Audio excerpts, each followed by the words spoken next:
था। ब्राह्मण के घर में जाकर उसने व्रत करते हुए ब्राह्मण को देखा। नम्रता से हाथ जोड़कर प्रणाम कर बोला, आप क्या कर रहे हैं? इसके करने से क्या फल होता है, वह विस्तार पूर्वक कहिए।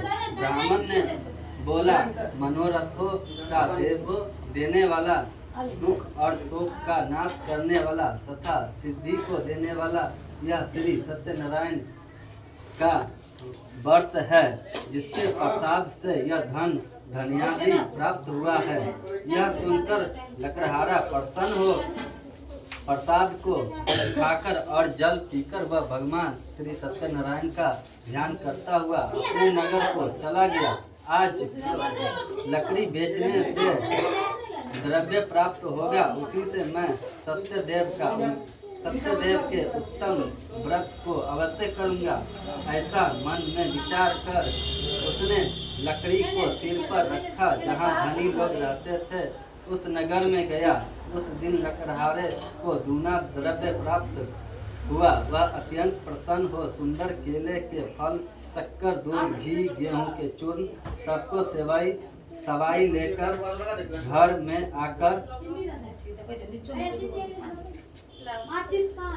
घर में आता हुआ वह अपने भाई बंधुओं को बुलाकर विधि से सत्यनारायण का व्रत किया।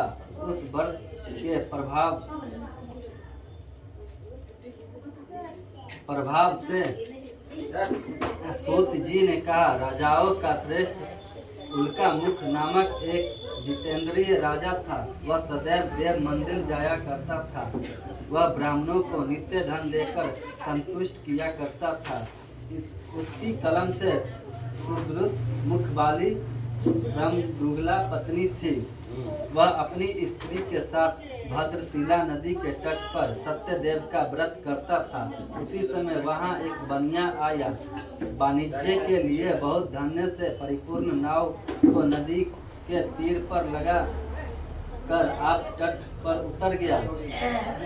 वह राजा को व्रत करता हुआ देख नम्रता से पूछने लगा। साधु बोले, हे राजन, यह आप क्या करते हैं? वह हमसे भक्ति पूर्वक कहिए, सुनने की इच्छा है। राजा बोला, हे साधु, यह अति तेजस्वी विष्णु भगवान का पूजन है, जो अपने बंधुत्वों के साथ उत्तरादि प्राप्ति की इच्छा से किया जाता है। तब बनिया नमस्कार कर बोला, हे राजन, इस व्रत की विधि जानकर अपने घर में जाकर उसने अपनी स्त्री से यह संतान प्राप्त व्रत कहा और यह संकल्प किया कि जब मेरे घर संतान होगी तब मैं अवश्य सत्यनारायण भगवान का व्रत करूंगा। थोड़े ही समय में उसकी स्त्री लीलावती आनंदित चित्त से गर्भवती हो गई। उसने 10वें मास के अति निर्मल में एक कन्या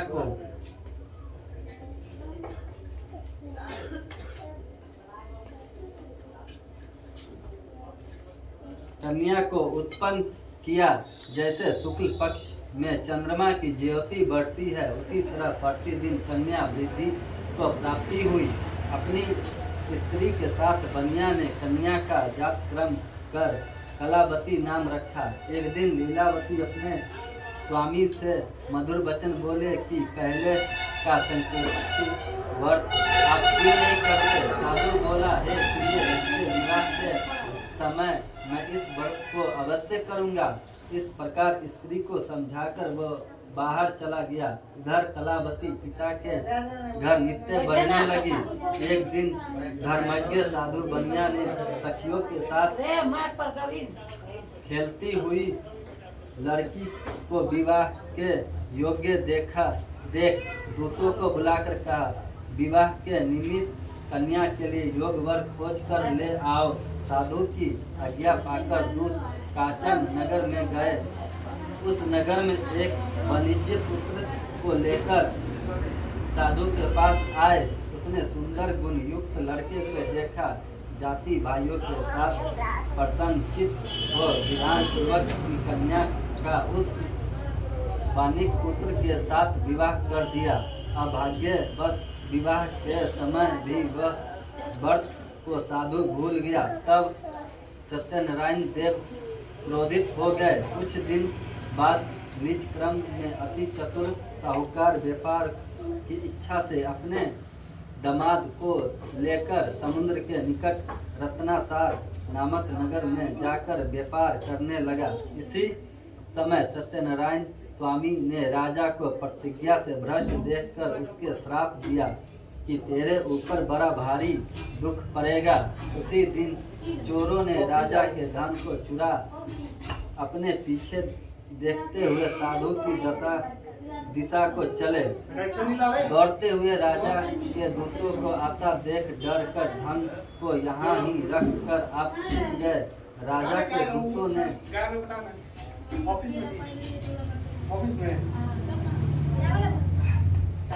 साधु के निकट आकर राजा के धन को देखा तो साधु को बांधकर अनाचित हो राजा के निकट ले जाकर बोले, हे राजन, दो चोर लाए हैं, उनको देखो, आज्ञा कीजिए। राजा साधु को देखकर अविचार से आज्ञा दे दी। फिर तो दूतों ने उन्हें खूब बांधकर बंदी खाने में बंद कर दिया। सूत जी बोले, सत्यदेव जी की माया चंद्रकेतु राजा ने उन दोनों बंदियों के वचन को भी न सुना और उनका सब धन ले लिया। श्री सत्यनारायण के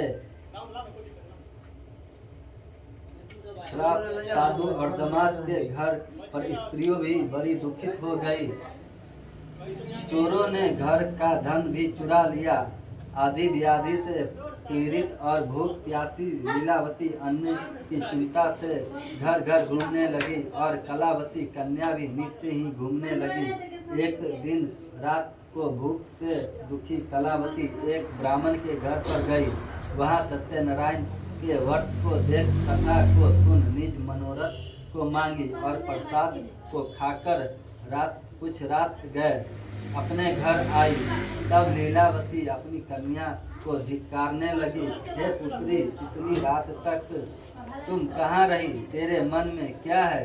तब कन्या माता से सत्य वचन बोली, हे माता, मनोरथों को परिपूर्ण करने वाला श्री सत्यनारायण के व्रत को ब्राह्मण के घर में देखी हूँ। लीलावती कन्या कलावती का वचन सुनकर श्री सत्यनारायण के व्रत को ब्राह्मण को व्रत करने के लिए उद्यत हुई। पतिव्रता साधु की स्त्री अपनी कन्या सहित बंधु बांधवों के साथ सत्यनारायण के व्रत को किया। उसने सत्यदेव से यह दिव्य वर मांगा कि हे सत्यदेव, हमारे पति और दामाद जल्दी अपने घर आवे। मेरे पति और दामाद के अपराध को आप क्षमा करने योग्य है, अतः क्षमा कीजिए। इसमें सत्यनारायण स्वामी संतुष्ट हो गए और चंद्रकेतु राजा को सौपन दिखाया कि हे राजन, कल सवेरे ही दोनों सज्जन बनियों को छोड़ देने और उनका धन भी जो तुमने लिया है वह दे देना, नहीं तो हम धन पुत्र के सहित तेरा राज्य नष्ट कर देंगे। यह बात राजा से कहकर सत्यनारायण प्रभु अंतर ध्यान हो गए। तब प्रातः काल के समय राजा निज जनों के साथ सभा में उपस्थित हो मंत्री जनों से यह अपना सौपन सुना कर कहा, बांधे हुए बंदियों को शीघ्र छोड़ दो, ऐसा आदेश दिया। यह सुनकर दूत लोग बंदियों को बंदी खाने से छुड़ाकर राजा के निकट लाए और विनय युक्त वचन बोले, हे महाराज, हम इन दोनों बंदियों को बंधन से छुड़ा कर लाए हैं, अब आपकी क्या आज्ञा है? उन दोनों ने महाराज चंद्रकेतु को नमस्कार कर पूर्व वृत्तांत का स्मरण करते हुए राजा चंद्रकेतु से साधु तथा दामाद ने कुछ नहीं कहा। वनिक पुत्रों को देखकर राजा आदर से बोले, अभाग्यवश तुमको बहुत बड़ा दुख मिला, तुम लोग भय न करना। इस प्रकार राजा ने कहकर उन दोनों के हाथ पैर की हथकड़ी बेरी कटवाकर छौड़ कर्म करवाया। फिर वस्त्र और आभूषण आदि देकर बनिया को अत्यंत संतुष्ट किया। पहले जितना धन लिया उसका दूना धन देकर कहा, अब आप अपने घर जाए। दोनों बनिया ने राजा को नमस्कार कर कहा कि आपकी कृपा से घर जाते हैं।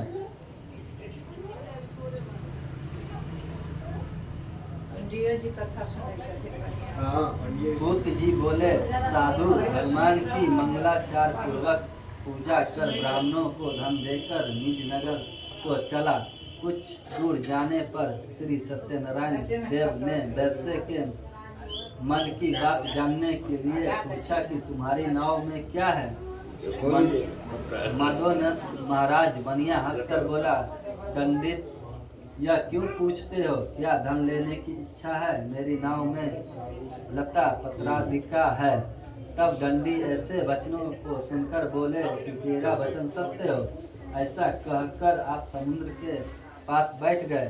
दंडी के चले जाने पर नित्य क्रिया कर नाव के ऊपर उठा देख साधु में आश्चर्य हुआ। ज्यों ही उसने नाव को लतादिक देखा, त्यों ही मूर्छा हो प्राप्त होकर भूमि पर गिर गया और अचेत होने पर अति चिंता करने लगा। साधु से दामाद बोला कि व्यर्थ शोक क्यों करते हो? वे ही दंडी महाराज ने साफ दिया है, वे सब कुछ कर सकते हैं, इसमें संशय नहीं। इसलिए उन्हीं की शरण में चलो, क्योंकि मनोरथ उन्हीं से सिद्ध होगा। साधु दामाद के वचन सुनकर दंडी के पास गया और दंडी को प्रणाम कर भक्ति से देखकर आदर युक्त वचन बोला, जो मैंने आपसे कहा उस अपराध को क्षमा कीजिए। यह कर बारंबार नमस्कार कर शोकाकुल हो गया। तब दंडी उसको रोते हुए देखकर बोला, रो मत, मेरे वचन को सुनो। तुम मेरी पूजा से सदा मुँह फेरे रहता है और मेरी इच्छा से दुर्बुद्धि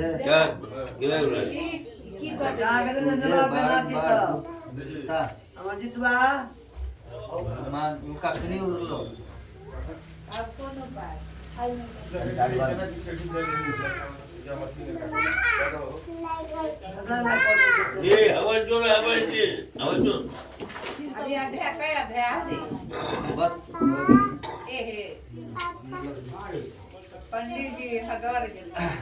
यह वचन सुनकर साधु स्तुति करने लगा। साधु बोला कि स्वामी, आपकी माया से मोहित ब्रह्मांडी देवता भी आपके बड़े अद्भुत गुण और रूप को नहीं जानते। आपकी माया से मोहित मैं मूढ़ आपको कैसे जान सकता हूँ? अतः हमारे ऊपर प्रसन्न हो जाइए। मैं यथा विभव विस्तार से आपका पूजन करूँगा। मैं आपके शरणागत हूँ, मुझे पहले वाला सब धन दीजिए। उसके भक्ति युक्त वचन सुनकर भगवान संतुष्ट हो गए और मनवांछित वर देकर वही अंतर ध्यान हो गए। साधु की नाव को धन से परिपूर्ण देखकर उस पर चढ़ गया। सत्यदेव की कृपा से मनोरथ पूर्ण हुआ। यह बात अपने स्वजनों से कर यथा विधि पूजन कर सत्यदेव की कृपा से बड़ा हर्षित हुआ। नाव को रत्न से सहेज कर अपने देश चल दिया। अपने नगर के समीप साधु आकर दामाद से कहने लगा कि वह तेरी ऐसा कहकर धन की रक्षा तो वहाँ भेजा।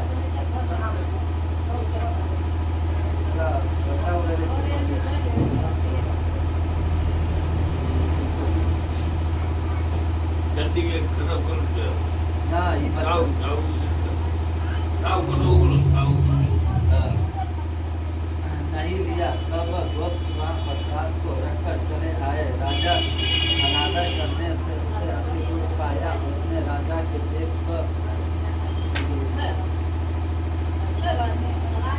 यह विचार वहाँ जाकर आयुओं के साथ भक्ति सत्यदेव के प्रसाद से धन का भी युक्त हुआ।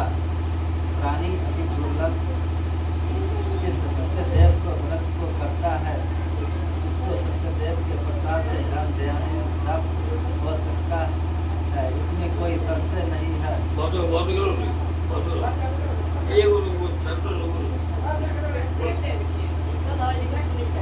पंडित जी किताब एगो नया ले ले।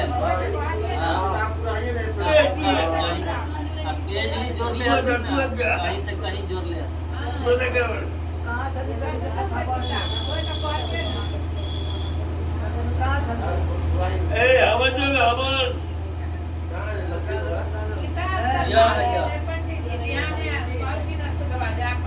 जो किताब है उल्टा पुल्टा है किताब उल्टा पुल्टा हो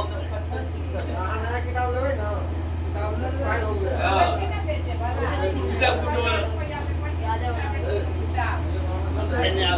दुनिया पर और वो बैठा में वो आई थी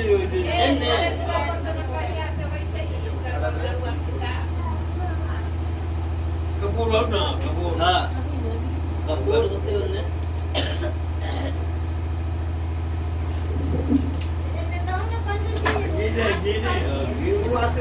जी हाँ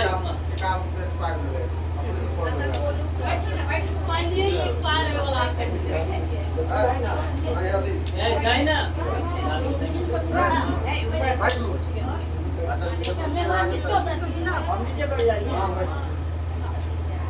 भाई ना बोला है ना सुना ही ना बोला ही छे अब देश की घर लगन क्या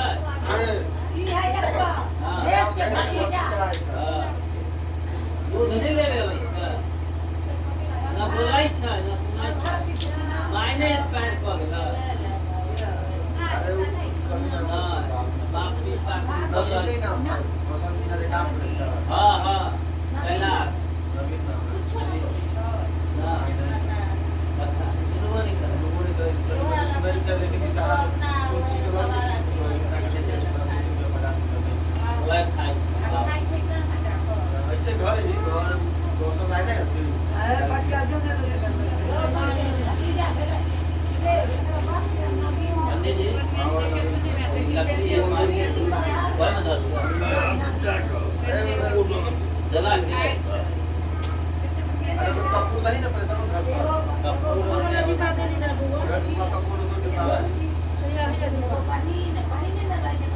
Cepat udah ya, arti udah. Ini lagi kepikiran. Udah.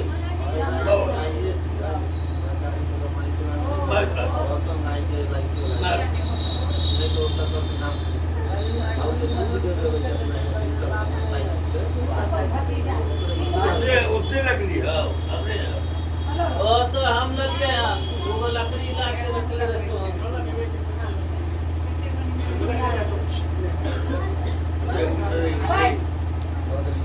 बोल तो कहीं कुछ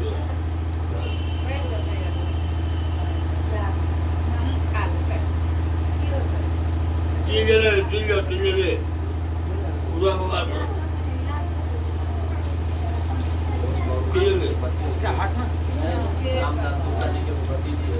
जब मिला अग्नि यहाँ बैठता है और फिर आएगा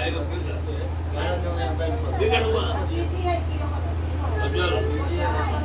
ऐसे ये दाद गंगा लगा वो मंगने दवा वो तीन बार तुमने एकदम चौक मंगने दवा एकदम चौक gnenemo एकदम चौक gnenemo तीन जो है एक gnenemo वो gnenemo वो gnenemo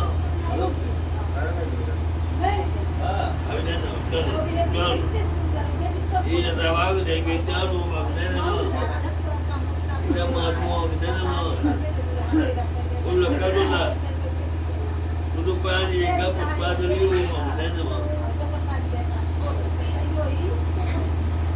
ahí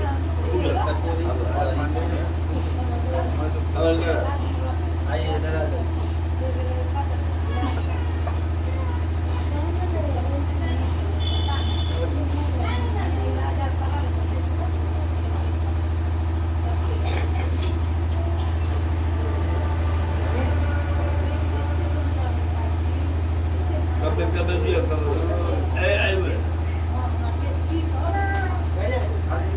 इधर से इधर आजा आजा तुम भी आजा अच्छा चुप रोना नहीं बाप रे बाप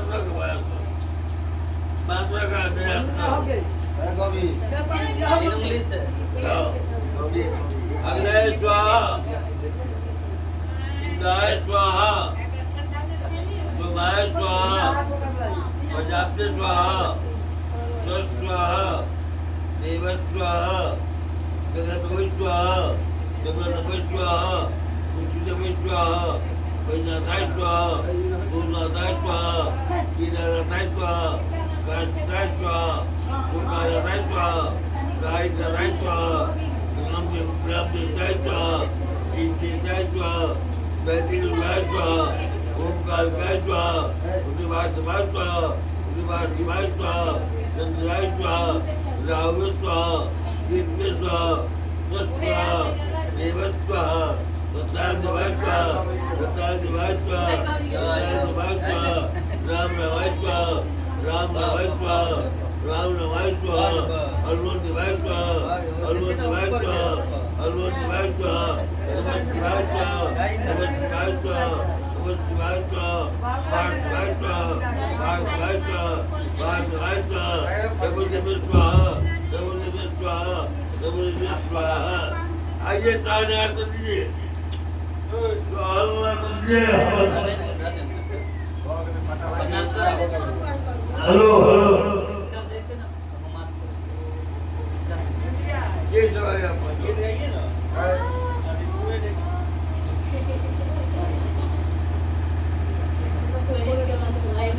आप एक बार इलाज वहाँ पे तो प्रणाम करो हाँ इधर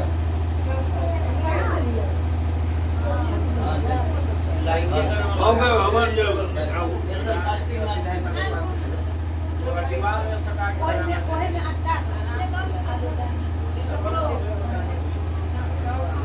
आरती का थाली आरती का थाली हाँ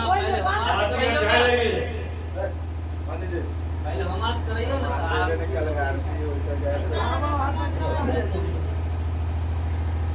अग्नय इधर से इधर अग्नय स्वाहा इंद्राय स्वाहा सोमाय स्वाहा प्रजापति स्वाहा स्वाहा देव स्वाहा पाठमाय स्वाहा पाठमाय स्वाहा पाठमाय स्वाहा पाठमाय स्वाहा गुरुदेव स्वाहा गुरुदेव स्वाहा गुरुदेव स्वाहा अब क्या करो बोलेंगे अपना लाइट डालेंगे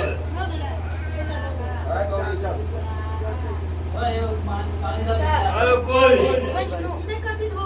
हेलो बोलो और बाइक लगे अपन में बाइक लगे अपन में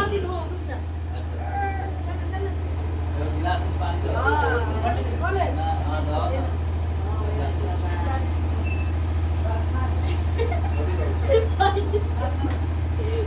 डिस्पोजल वाला खाओ ना डिस्पोजल वाला मोबाइल पटाइले की हो चले चल जाओ खाना बना पूरा दे दिया है आने की नहीं अब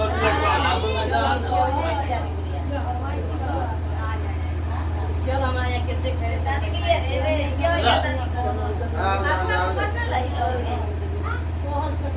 बात बात दे दे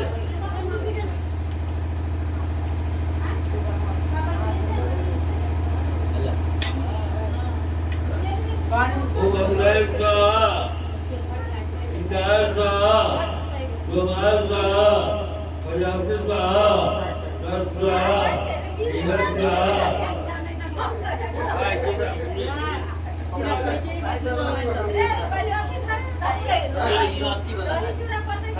भोग लागे दैन आपको है ना कोई भोग लगाई थी पहले इधर तुम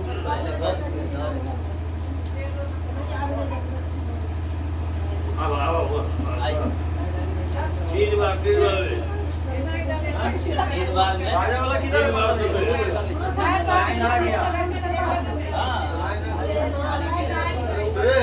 ओम कृष्ण राम कृष्ण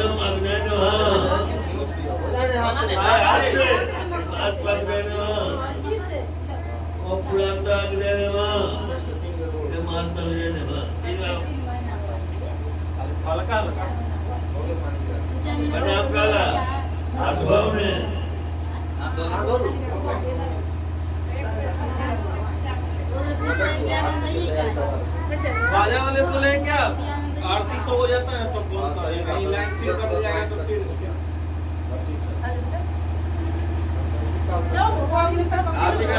हाँ ला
I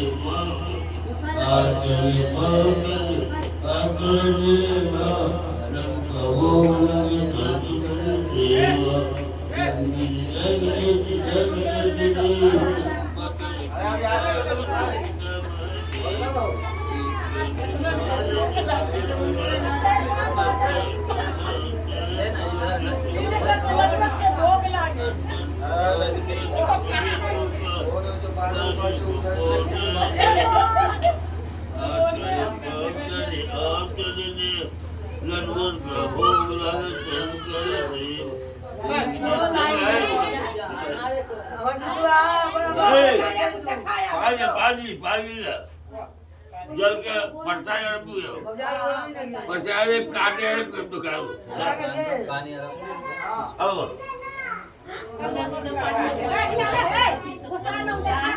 घर सब में